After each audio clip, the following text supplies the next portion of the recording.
Okay, so if you have an existing business, you have an existing client base, but you want to make more money from the existing business, one of the best things you can do is to sit down, look at your existing client base, and not look at it as these are my customers or clients.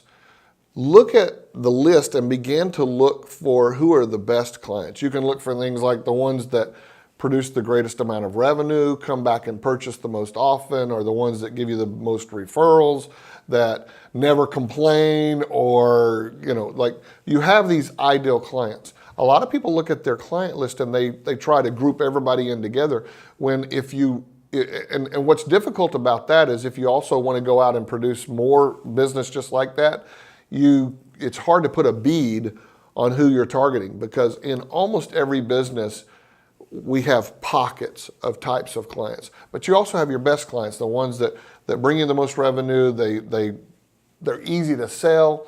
They trust you. They've fallen in love with your product or your service. So look for those particular types of clients and cater to them. If you go back and look at Pareto principle, the 80-20 principle. And again, if you ever look at the Pareto principle, it's not that everything is always 80-20. It could be 90-10, 70-30, 95-5, 98-2. I mean, but the idea behind the Pareto principle is that there are certain categories or areas that are smaller than all of the rest of it, but may outproduce all of the rest of it combined.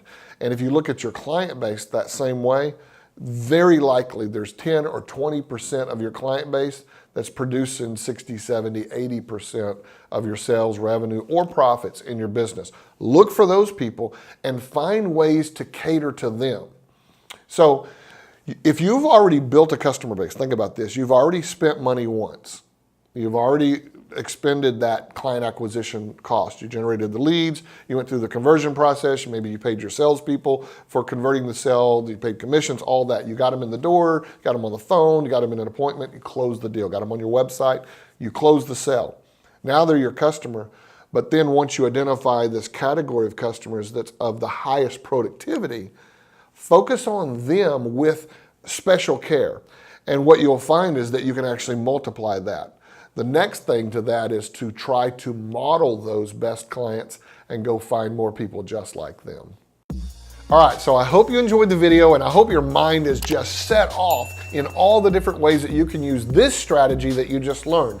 But we have 17 of these cash flow catalysts, these ways that you can go on a money hunt, and we've put them on a checklist that you can download right now. All you do is go to jpmaroney.com/cashflow. Again, jpmaroney.com/cashflow. Put your email address in, hit the button, we'll give you instant access to the PDF and the growing series of videos in this Cash Flow Catalyst series. jpmaroney.com/cashflow.